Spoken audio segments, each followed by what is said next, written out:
So hanging out here today on the other side of a nightmarish experience. Yesterday went from bad to worse. We were actually moving in towards a stalk, and right after I took a shot at the ram, I buckled to my knees, and from that point on it was severe pain in my upper abdominal section. Clearly I ate something or ingested something that affected my stomach negatively, and talking to the locals here at camp, found out that there's a hospital 20 kilometers away, which blows our mind that there's actually a facility of any sorts 20 kilometers from here in the middle of nowhere. So we hustled off to that location, and they hooked me up on an IV and gave me a milkshake of sorts that went through my system, and that helped a lot.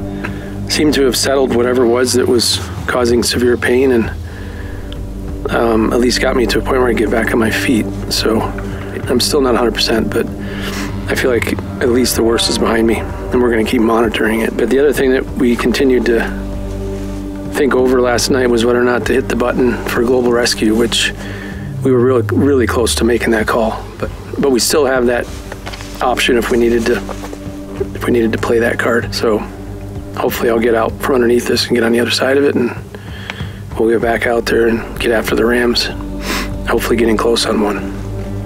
It's been a hell of a first 2 days, that's for sure.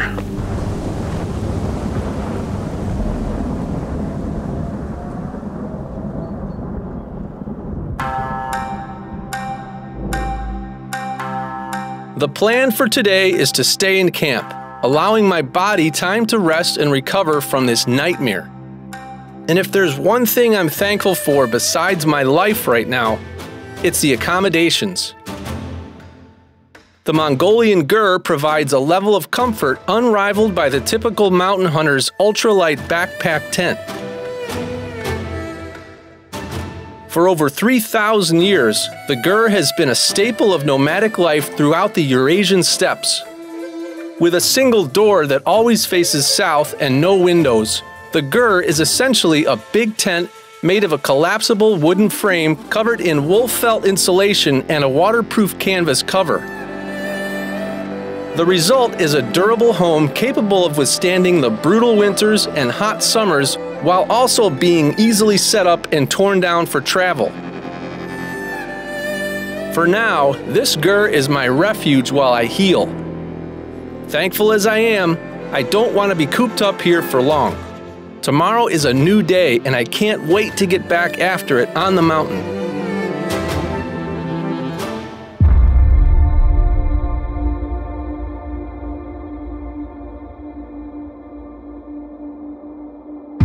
First of all, let them know I'm probably 60-70%. I'm not 100%, but I'm.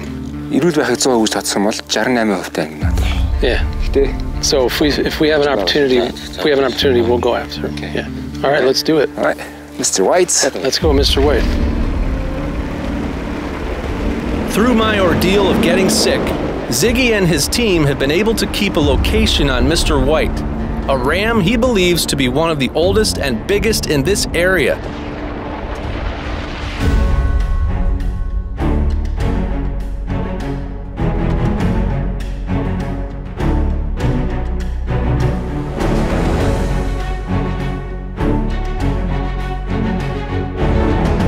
Well, he's somewhere up in there, the same ram that I shot at. Up there in this hot weather, probably bedded, which is good. So we're gonna try and find him and go from there.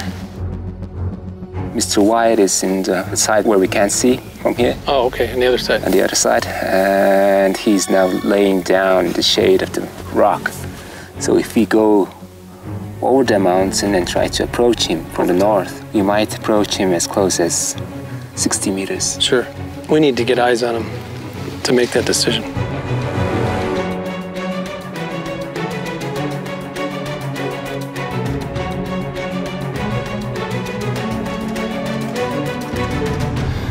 How you feeling? I have no energy.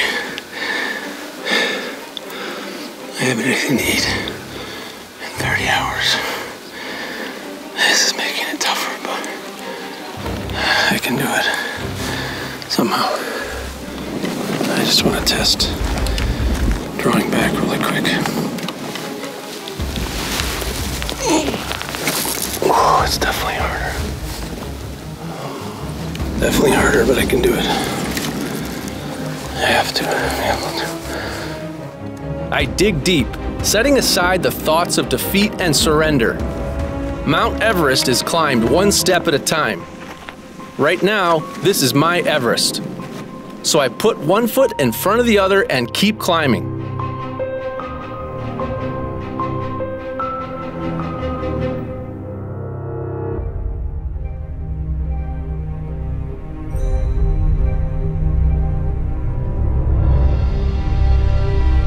The summit rewards me with a view of Mr. White and several smaller rams.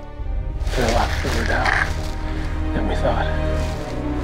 Let's be able to get to them. The one looking in the right direction is Mr. White. Yeah. Now the one's up next to Mr. White. Probably all.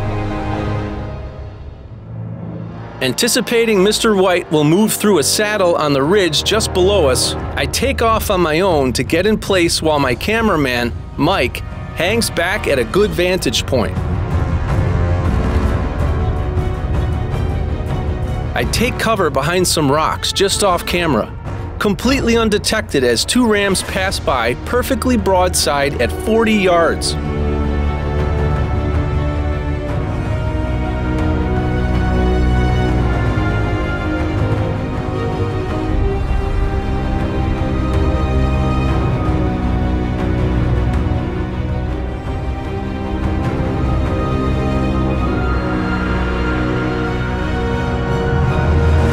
Right in front of me. I could not pull my bow back. First time in my entire life, I couldn't pull the bow back. You've got to be kidding me. Oh my God. I gotta figure out how to do this.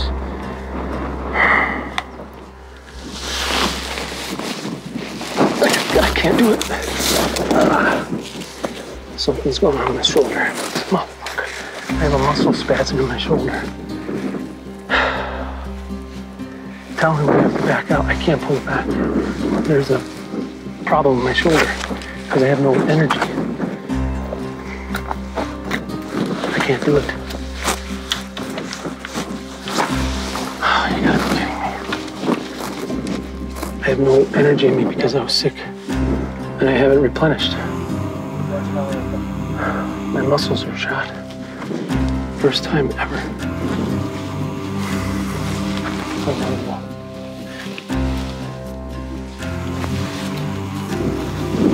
I can't pull it back.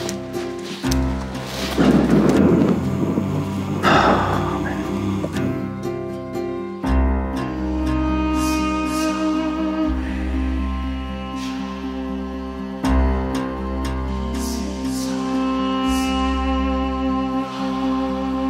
I pulled it when we were sitting down there before, but I don't know what's going on. I can't pull it back. Man, there's no way. Man, there's no way. I cannot fucking believe this. Cannot believe this. They walked below me at 40 yards. Right below me. Did you have a chance to make a shoot? No, I couldn't get it back. Yeah, but if you had. Oh, for sure. It was right below me.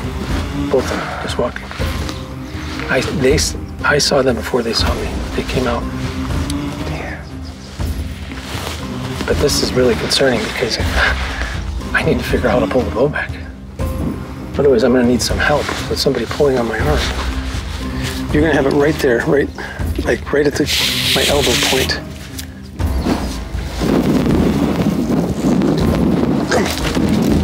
Okay. That'll work. Let go completely. Let go completely. That'll work. Yeah. This is fucking crazy, but whatever, it'll work. I've experienced some rough times on the mountain, but none that have impacted me as much as this. I'm at the lowest of lows both physically and mentally. Second chances on hunts like this don't come often. And now I'm banking on a third for any hope of a successful harvest.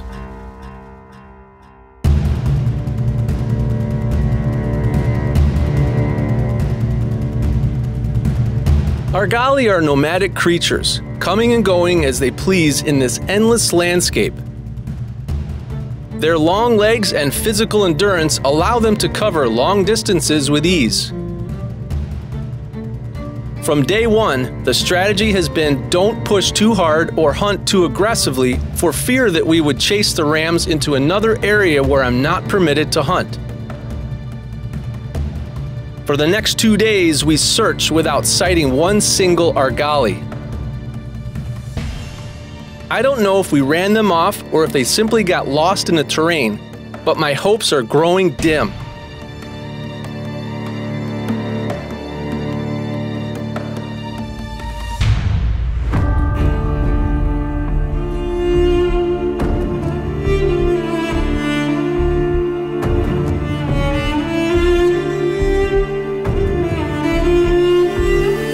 With the time remaining on this hunt rapidly dwindling, we spot 2 rams high up on a mountain.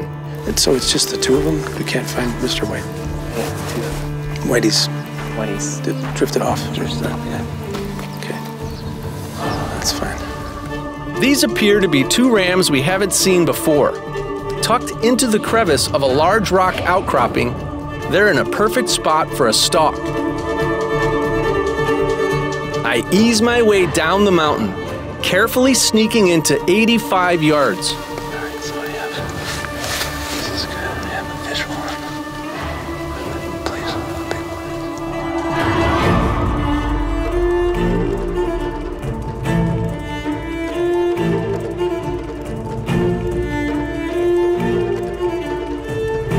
one. For 45 minutes, I watch patiently in the sweltering heat of the sun, waiting and hoping for a ram to stand up and work my way. All right,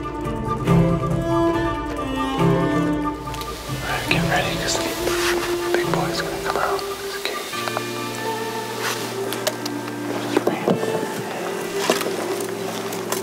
I don't think I've been there. I don't either. I wonder if they smelled us. Over here, Rob, over here. Over here. Yeah, I see him. I don't know why they took off like that. Had to smell us. Yeah, they had to.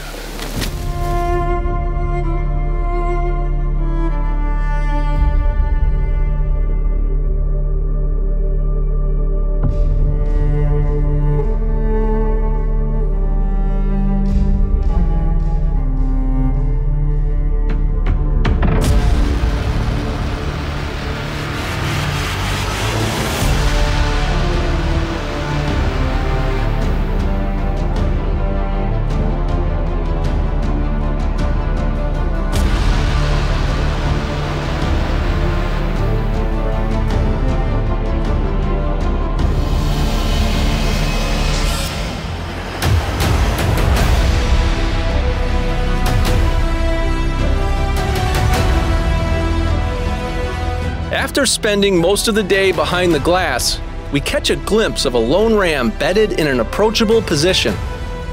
The wind has picked up in our favor, and the terrain allows us to get close.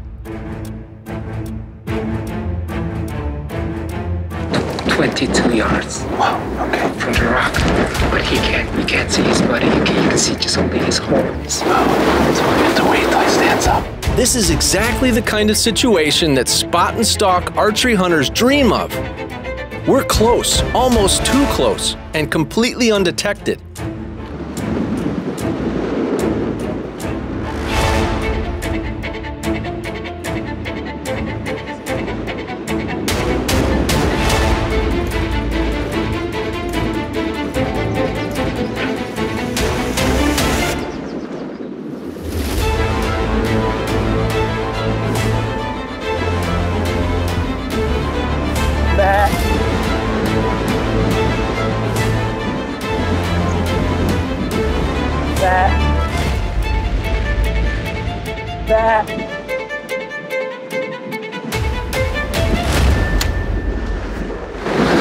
Fuck.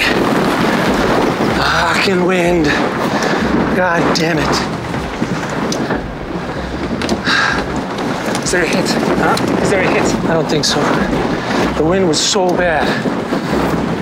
Fuck. damn it. Impossible to hold the bow. Fuck. I couldn't hold the bow. It's fucking...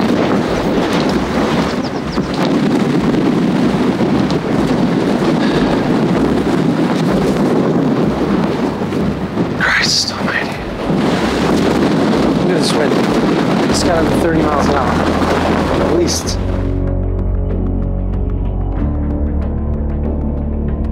He's wounded. He's wounded. Yeah. So he's bleeding, actually. What I thought was a bad shot due to the wind turns out to be fatal. Playing back the shot in slow motion reveals a slightly forward hit, but fatal nonetheless. Upon recovering the ram, we realize this is Mr. White. He's 12 years old, and the guys here have said that if we didn't harvest him, he wouldn't have made it through the winter. So probably of everything, that's the most I'm happy about, is that we managed to get this old, mature monarch of a hang guy or a golly. This is quite an achievement for me, and I'm super pumped and very, very grateful. To get one of these with a bow, I don't know, it's pretty special.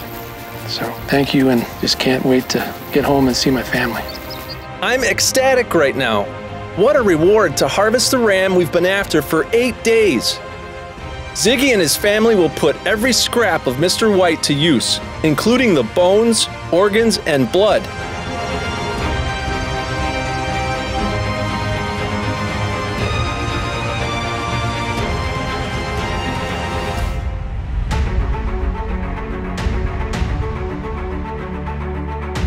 To celebrate, the camp chef prepares an amazing pan-roasted tenderloin. Season the trimmed inner loins generously with salt and pepper. Lightly coat with olive oil. Wrap tight in plastic and let sit for 1 hour. Over medium heat, melt lard or bacon grease. Place the whole loins in the hot skillet and cook for 2.5 minutes, then flip. After 2 minutes, add fresh pressed garlic, thinly sliced red onion, and your favorite mushrooms. Cook an additional 5 minutes over medium heat. Rest for 5 minutes before serving. Wow. Okay. Beautiful. Thank you. Bon appetit. Thank you. What a delicious meal. Wild sheep is one of my favorite game meats, and the completion of a successful hunt certainly adds to the satisfaction of this dish. After dinner, the entire camp joins in for our traditional whiskey and cigar celebration. I can't think of a more fitting situation to crack open a bottle of Full Curl spirits.